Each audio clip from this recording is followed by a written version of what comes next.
que personne ne mange de ton fruit. Cette parole est allée jusque dans les racines du figuier. Arracher toutes les substances dont bénéficiait ce figuier et à l'instant le figuier a séché. Un espoir différé est une mort dans l'âme. Ça rend le cœur malade. C'est pourquoi la trahison est le péché le plus dangereux. Robert dit que la trahison, c'est l'action de trahir, de demander au devoir de fidélité. Vous voyez, à l'église, l'opposition de ceux que nous rassemblons pour en faire les fidèles, pour en faire les chrétiens, leur opposition, c'est la trahison. Ne pas respecter une promesse ou un engagement envers quelqu'un, c'est ça la trahison.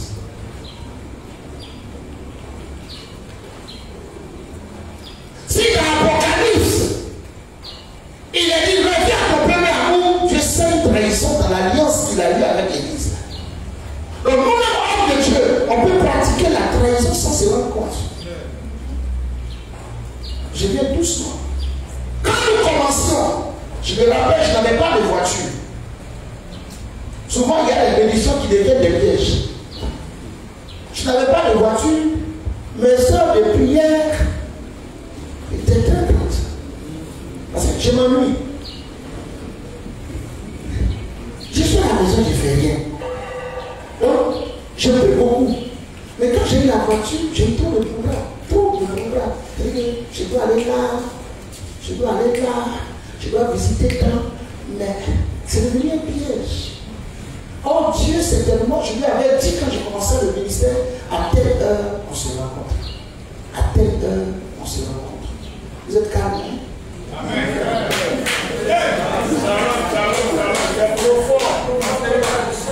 Tel jour de la semaine, je vais geler. J'ai fait cette alliance avec lui. Mais il se trouve qu'en marchant, je laisse tomber ces choses. Mais je cherche le résultat que je devais avoir avec l'alliance que j'avais tissée avec Dieu. Sans obéir à l'alliance. Et je me donne que mon spirituel dégringole. Or, la récompense de la trahison, c'est la mort.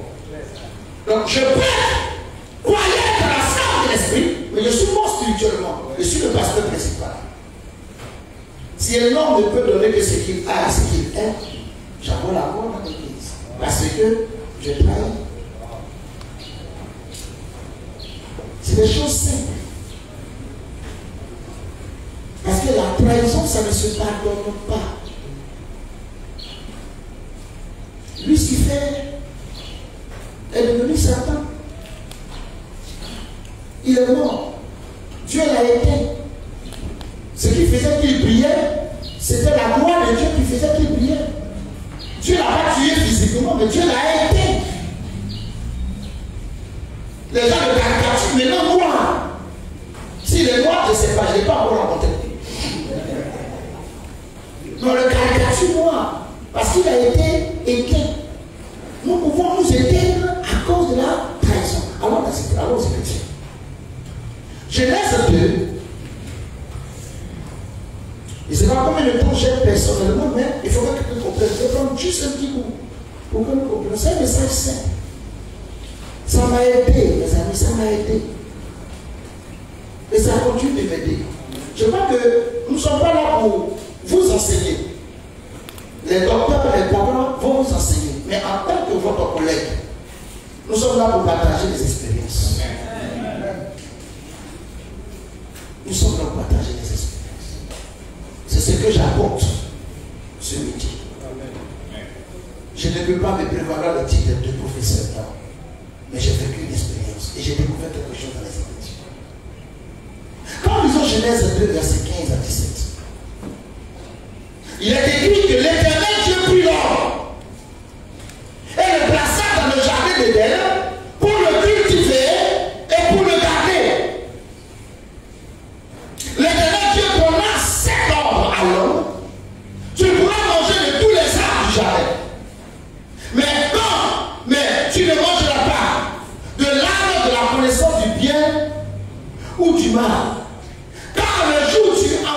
mangeras. Tu mourras.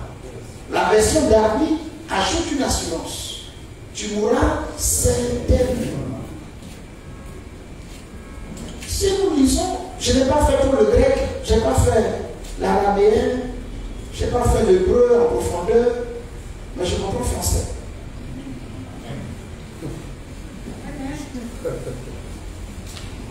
Ce verset-là m'a fatigué pendant longtemps. Surtout le verset 17. Si vous lisez Genèse 1, le verset 26, 27, 28, vous vous rendez compte que Dieu s'est adressé à deux personnes. Faisons l'homme selon notre image, selon notre ressemblance, pour qu'il domine. Le verset 27 vient nous dire qu'il y a un mâle, il y a une femelle. Dieu les crée. Au verset 28, Dieu bénit, Dieu même les bénit en couple. Soyez féconds. Maintenant, quand il prend l'homme qu'il a formé, il met dans le jardin, il ne s'adresse pas à l'homme au vous. Qu'est-ce qu'ils sont avec moi?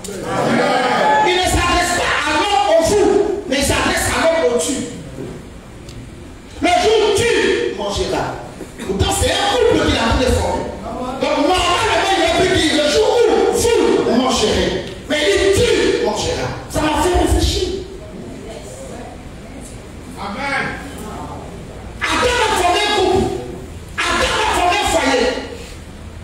Est-ce que l'interdiction est uniquement pour Adam ou pour sa famille? Amen. C'est pas une affaire de vous. C'est une affaire de tu. Tu es responsable. Parce que c'est toi que j'ai pris. Et c'est toi que j'ai placé dans le jardin. Avec une vision précise.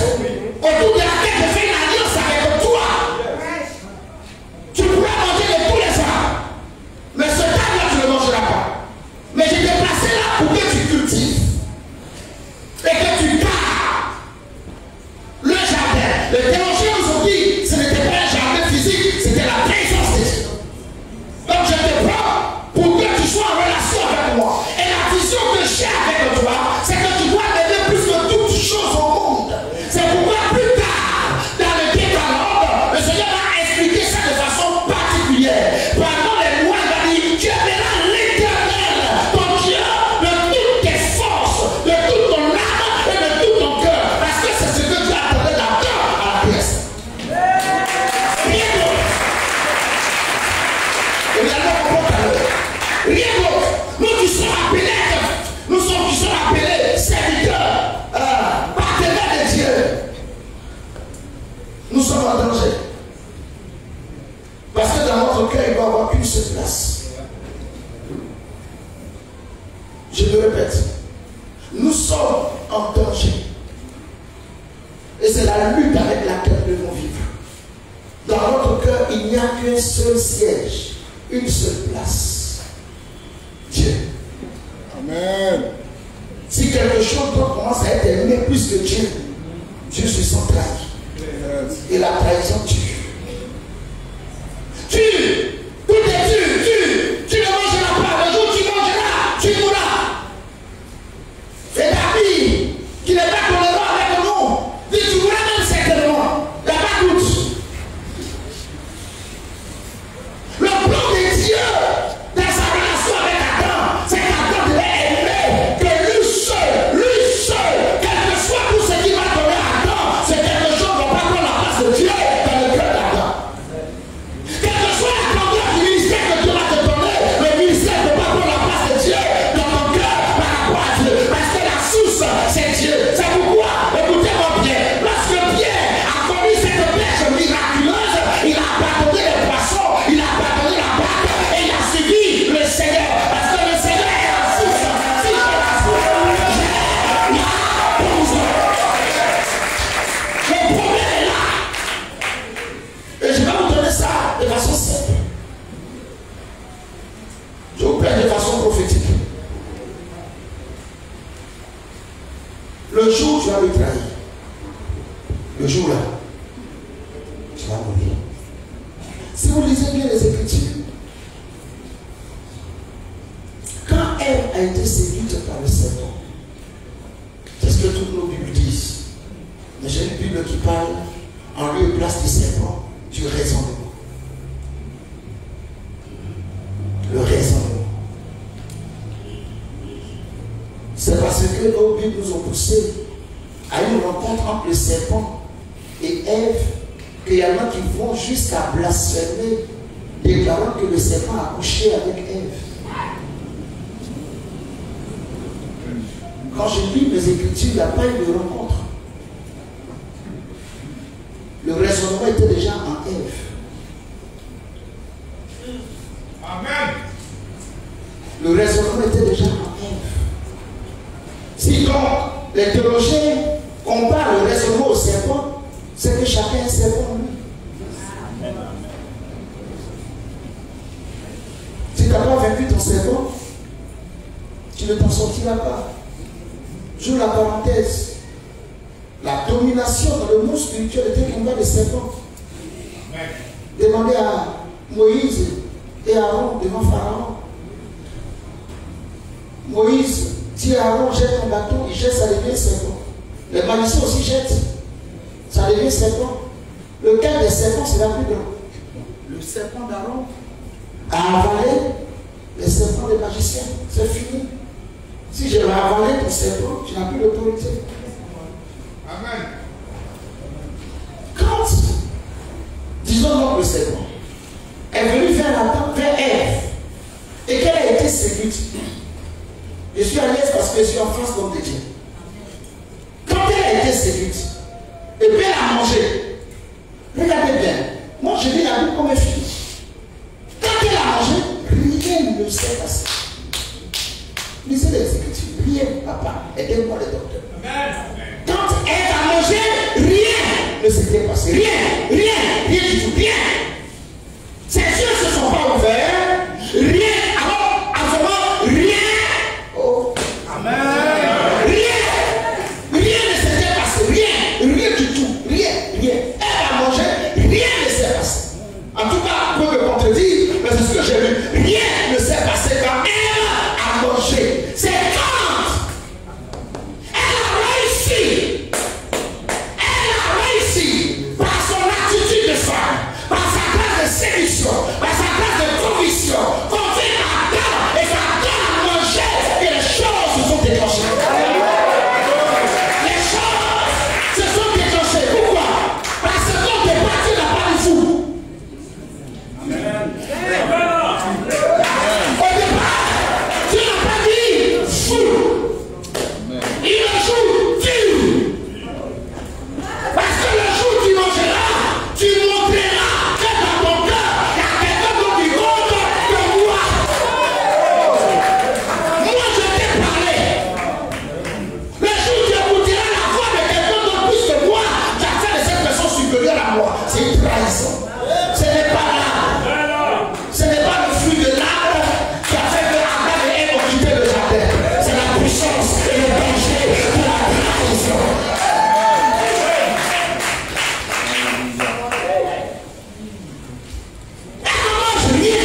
Rien. Je ne parle pas l'espagnol, mais il y a un mot espagnol, nada. Rien. On restait là, Dieu allait chercher une autre solution. On reste à ce niveau, Dieu cherche une autre solution. Mais ça arrive. Papa, c'est pour moi qu'on partit fatigué. D'accord, il y a c'est pas la séquence. Non, c'est bon, papa, ça va. On est là, non. Est-ce que je suis sorti de parler des Écritures? De toute façon, si je fais des erreurs, mes papas sont les corrigés. Rien, écoutez-moi très bien, rien ne s'était passé. On reste là, Dieu cherche une autre solution. Mais quand elle réussit à détrôner Dieu du cœur d'Adam, l'alliance se rompt. Et si vous regardez bien, avant que Dieu ne punisse Adam, il n'a pas dit Adam parce que tu as mangé.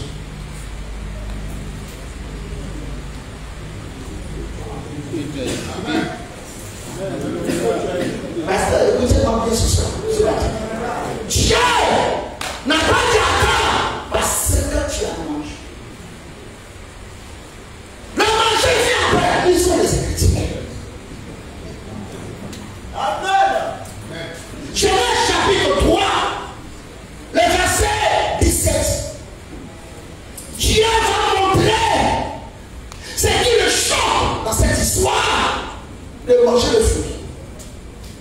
Si je lis, peut-être tu vas tomber, c'est ma seule Bible. Si quelqu'un peut m'aider à lire. Genèse 17. Genèse 3, verset 17. Genèse chapitre 3, verset 17. Il dit à l'homme. Il dit à l'homme. Puisque tu as écouté la voix de ta femme. Dis-moi Amen. Amen. Ça va te déranger. Mais le problème, moi je t'ai parlé. Si on entend en alliance avec toi, elle n'était pas là. Donc tu écoutes quelqu'un mieux que moi. Et parce que tu as écouté quelqu'un mieux que moi, voici la trahison. Tu m'as trahi. Regardez maintenant le chapelet de malédiction qui va suivre. Maman, tu peux prêcher avec moi. Et que tu as mangé de Non, c'est pas tout. Pardon, quoi? La première, c'est quoi? Puisque tu as écouté la voix de ta femme. Et que tu as mangé. Ça fait deux choses. De l'arbre au ce qui me touche, c'est que tu as commencé d'abord par faire ma présence dans ton cœur, dans ton esprit. Si la foi vient de ce qu'on entend. Si on s'arrête à ce niveau, ce verset, que la foi vient de ce qu'on entend, ça veut dire que moi je te parlais, tu devais avoir une foi. Mais la femme t'a parlé, tu as une foi. Quelle est la parole que tu as retenue? Vous savez, quand nous commençons le ministère, nous avons foi avec l'alliance que Dieu nous donne. Mais les réalités de la vie nous donnent notre message. Et lorsque nous avons ce message de réalité de la vie, Dieu se retire. Nos yeux sont braqués sur la réalité et nous oublions la vérité.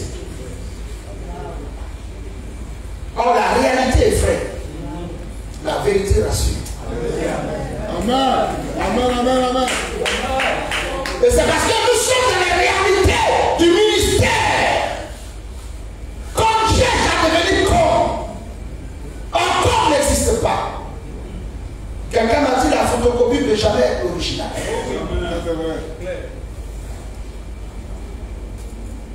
J'ouvre la parenthèse pour dire, si tu veux atteindre ce à quoi Dieu t'appelle, reviens à ta rencontre avec Dieu. Vous savez, souvent vous prenez de nouveaux fidèles qui viennent dans votre église mais qui sont anciens chrétiens. Et quand ils arrivent, ils commencent à dire, nous dans l'église qu'on est quitté là, on faisait comme ça. Nous dans l'église on était là, le pasteur là, il faisait comme ça. Ça c'est où tu étais. Si c'était bon, tu ne quittes pas. Si c'était bon, tu ne quittes pas. Chez nous on dit quand on attrape une aboutie au champ, chacun a sa façon de transporter la boutique pour arriver à la maison. L'essentiel c'est que la boutique arrive. Si tu veux mettre ça sur ta tête, si tu veux apprendre ça comme un sac, si tu veux prendre ça comme une ceinture, l'essentiel, la boutique n'a pas fini dans la sauce. Peu importe la façon de transport. On ne transporte pas tous de la même manière. Le jour où tu as écouté la voix de ta femme, tu as écouté la voix de réalité. Vous savez, Moïse n'est pas arrivé à Canaan pas parce que Dieu ne voulait pas. Parce que Dieu n'est pas monté, il a dit, tu prends ce peuple, l'envoyer dans un pays où le lait est miel. Tu ne veux pas me faire cette promesse, et puis je n'y arrive pas. Mais à un moment donné, Moïse a écouté une autre voix que la voix de Dieu. Quel est le dit de Dieu dans ta vie? Nous sommes assis ici, c'est une gloire pour nous. C'est une grande bénédiction, parce que derrière nous, il y a des milliers de personnes. Nous sommes des têtes. Mais avec quoi nous allons conduire le peuple de Dieu? Qu'est-ce que nous avons entendu? Attends, on n'a pas entendu beaucoup de choses. Cultive, garde le jardin, ne mange pas, mais mange tout. Parce que tout ce qu'il a entendu, dans ton appel, il y a quelque chose que tu as entendu. Qui enlève ça de ton esprit? Est-ce que c'est parce que ta femme aime la gloire que du coup, il faut que tu aies de fausses révélations?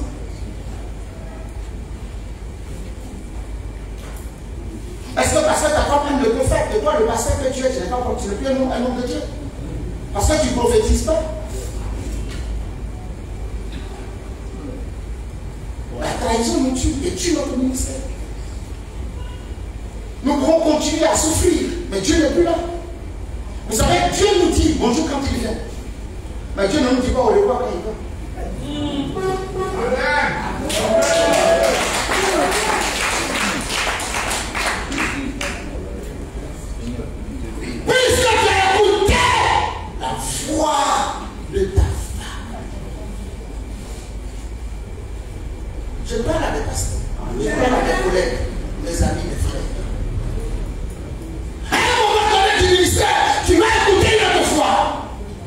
t'a appelé se sentira trahi.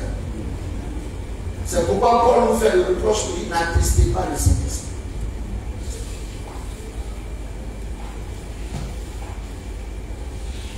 Dieu s'est senti trahi. Regardez la malédiction qui vient. Tout ce que l'homme, Dieu avait promis à l'homme, se transforme en négatif. Et que tu as mangé de l'arbre au sujet de ma fille. Comment on peut pécher?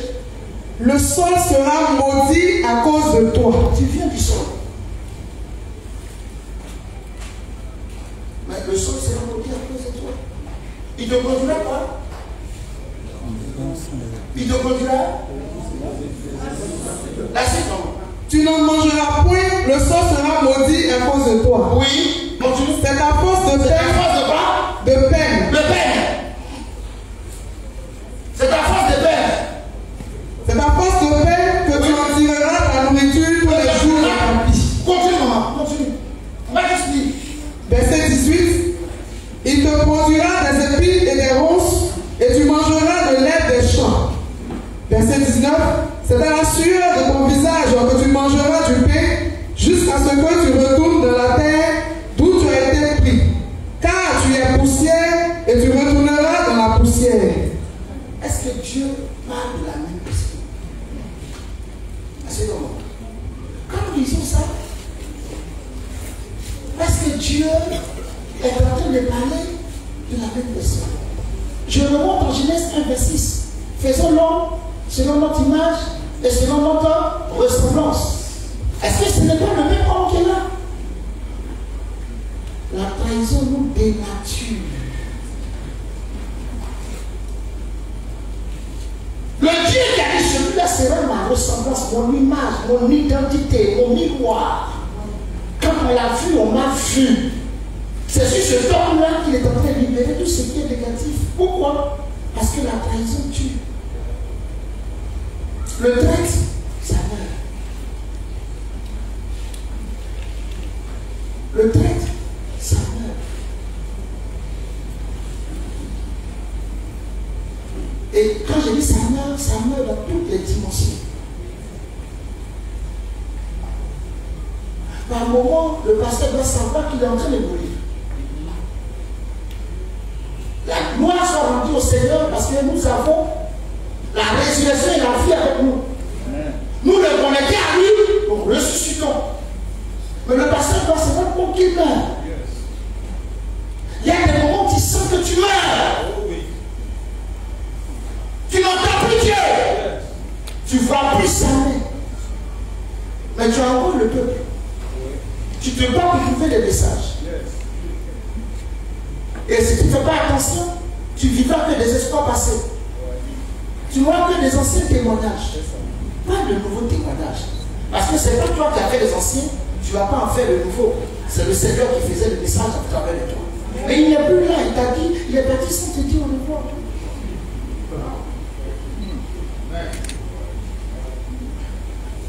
Parce qu'il s'est senti trahi. Ce n'est pas nous qui avons connu le Seigneur, mais qui retournons à ces choses qu'on avait laissées. Il ne nous compare pas à quelque chose de bon, il nous compare au chien. Peut-être qu'on ne comprend pas la profondeur de l'animal chien. On regarde seulement son côté, il est bon, compagnon de l'homme. Mais regardez le chien qui s'accouple partout, qui fait pipi partout, qui fait popo partout. Nous comparer à celui-là, c'est dangereux. Ma prière, c'est que l'Éternel renouvelle son alliance avec nous à partir de ce matin. Que le feu qui était éteint se rallume. Que chacun retourne à cette alliance-là. Il y a un verset biblique que Dieu t'a donné quand il t'appelait. Il y a un songe qu'il t'a donné quand il t'appelait. Ne t'oubliez ça.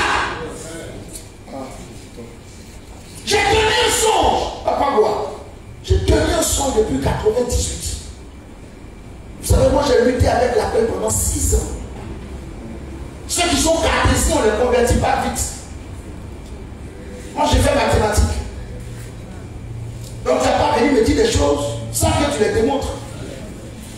Ce n'est pas scientifique. Et j'ai lutté avec l'appel pendant 6 ans. 6 ans, j'ai lutté avec l'appel. Jusqu'à ce que le Seigneur lui-même me convainc. Les gens disaient tu es un grand homme de Dieu. Nous te voyons comme un grand prophète. Parce que papa était devenu prophète. Nous te voyons comme un grand prophète. Il était évangéliste et un puissant évangéliste. C'était la référence nationale. S'il était vivant encore, qu'il s'est devenu apôtre, on serait tous devenus des apôtres. Mais j'en parlais. Et un jour, je l'ai dit, écoutez-moi bien. Le monsieur là et moi, on n'est pas en parlant. S'il veut passer par vous pour me parler, il faut qu'il me parle. Et j'ai tenu un songe qui m'a donné en 98. C'est en 2023 que ce songe est en train de se réaliser. Amen. 2023. Je vous parle de 98. Nous sommes en 2023. Mais je pouvais abandonner. Je pouvais écouter une autre voie. Je pouvais prendre un autre chemin. Parce que déjà avec toi, on a commencé, mais ils ont pris un chemin. Parce que lorsque tu as dit la gestement né, tu es seul. Lorsque tu as dit la gestement né, tu es seul. Tu entends une voix complète, même si tu es le Messie. Et tu es en train de prier pour dire, éloigne de moi cette coupe. Si ton cœur n'est pas assez solide, tu ne pourras jamais dire non par ma volonté. Parce que, écoutez-moi, vous êtes tous des hommes glorieux. Le problème, c'est que le diable fait sortir nos regards de l'alliance que nous avons avec lui. Un homme de Dieu me disait, il allait au restaurant et un voyou s'est approché pour apprécier sa femme alors qu'il avait une femme. Il s'est levé, il s'est oublié, il a giflé le voyou. Il dit, si tu vois que ma femme est belle, c'est parce que je l'entretiens, va entretenir pour toi. Qu'est-ce que je vais te dire? Il y a des ministères que tu vas croire que c'est devant. Mais c'est parce que le monsieur entretient son ministère. Si tu entretiens le tien, il n'y a pas de vilaine femme au monde. Amen. Il y a des femmes maltraitées. Amen. C'est très bien. C'est la plus belle. La traite. Me demande de gérer et d'aider les traîtres dans le ministère. Je viens te dire que le traître il meurt.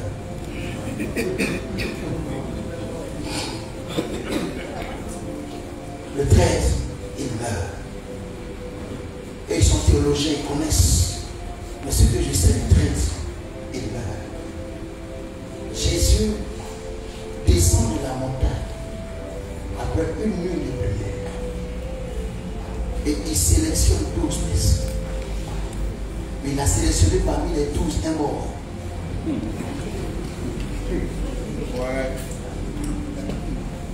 Un mort. Vous savez, celui qui est mort, c'est celui qui communique la mort. Amen. Il a pris Judas.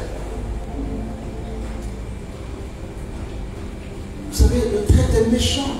Il est méchant quand il est méchant sur lui-même. Il est trop calme, mes parents. Un traître, il est méchant jusqu'à sa méchanceté se retourne contre lui-même. Sinon, si tu n'es pas traître, si tu n'es pas méchant, il y a des choses, tes oreilles peuvent entendre. Vous savez, le traître, il n'entend rien d'autre que sa vision. Parce qu'il sait que si tu entends une autre voix, tu vas traiter. Il est focalisé sur ce qu'il a entendu. Parce que s'il entend une autre voix, il peut changer. Parce que ce qui nous change de bord, c'est la voix qu'on écoute. J'ai prêché un mariage, le thème c'était le danger de la voix du dehors. Ce couple est resté solide. On a fait le mariage avec 45 000. On a pris gâteau dedans. On a pris veste dedans. On a fait la décoration de voiture dedans. Avec les 45 000, on a pris la robe de la mariée. On a loué la voiture des mariés. On a décoré la salle avec 45 000.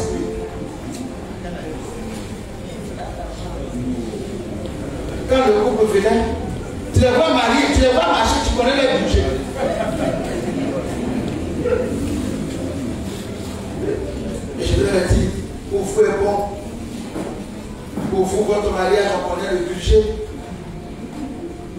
mon mariage, je ne connais pas le budget. Ma paire de souliers, je l'ai acheté à 9 000. En 3 mois, je le cordonnier.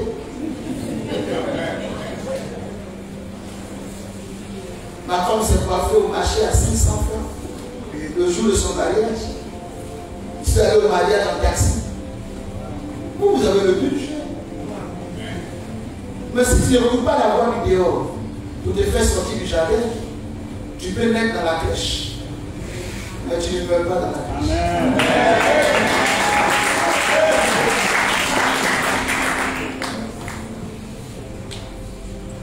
Il ne faut pas écouter notre voix.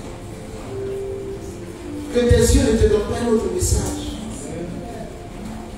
Focalise-toi sur ce que Dieu t'a dit. J'ai prêché une grande convention, je l'ai dit. Tout ce que vous êtes en train de faire, qu'est-ce que Dieu vous a dit? C'est le dit de Dieu. Si tu l'as dans tes oreilles, j'ai lu pendant 6 ans, il me donne des messages personnels, il me donne. Et je suis resté sur ces messages. Peu importe ce que les gens disent, ce n'est pas mon problème. Qu'est-ce qu'il m'a dit? Parce que rentrer dans le ministère, c'est comme un mariage. Si on choisit ta femme, tu vas divorcer. Amen. Si tu choisis ta femme, tu vas souffrir sexe, mais tu vas l'entretenir parce que c'est ton choix. Je t'ai vu souvent quand j'ai rencontré ma femme. Et nous sommes ensemble, ça fait 37 ans. On est mariés légalement, ça fait 27 ans. Personne ne m'a prophétisé ma femme. Que personne ne te prophétise la paix. On peut confirmer ton appel, mais que personne ne prophétise le commencement de ton appel.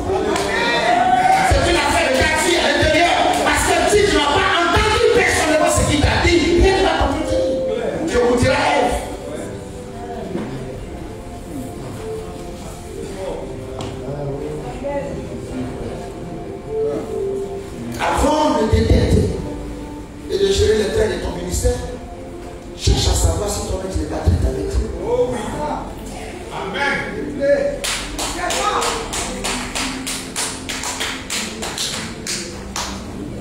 Qu'est-ce qui t'a appelé au pastorat? La pastorat. Qu'est-ce qui t'a appelé d'avoir été chrétien? Parce que ce qui t'appelle à Dieu, gère ta relation avec Dieu.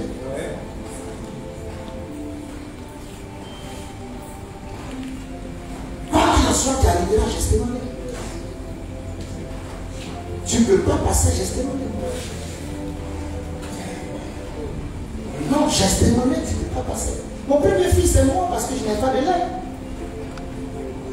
J'ai regardé l'enfant dans ma main, il est mort 1 mois après sa naissance.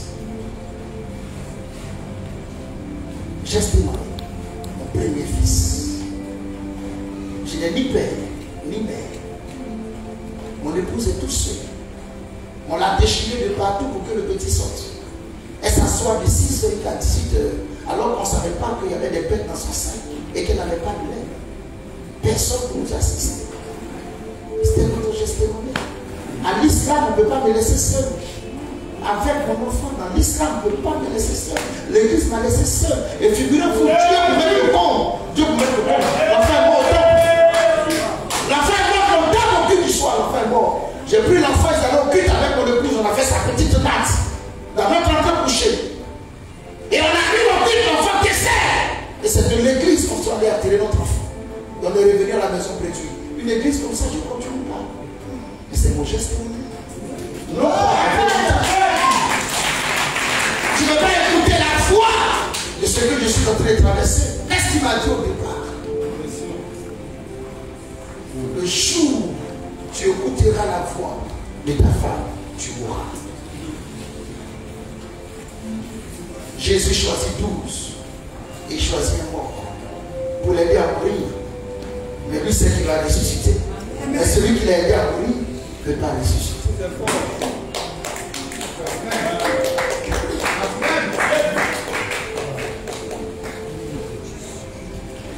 Celui qui l'a aidé à mourir ne peut pas ressusciter.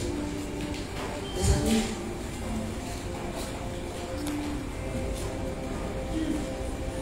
tu vas aller rencontrer les gens, puis il va leur dire, donnez-moi quelque chose, je vais vous le livrer. Mais ce qui m'a touché, avant qu'ils le disent, on chapitre 13. Ils sont en train de conclure. Vous êtes trop grave. Aidez-moi un peu. Acclamons le Seigneur ensemble.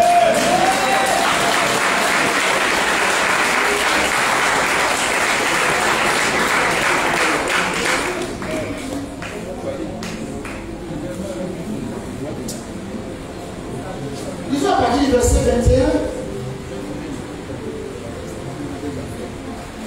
jusqu'au verset 27, vraiment. Jean chapitre 13. Laisse ma maman lire. Jean chapitre 13. Elle lève le micro, c'est bon, elle lève le micro. Est-ce que quelqu'un m'écoute ce matin? Amen. Sinon, ils vont mourir.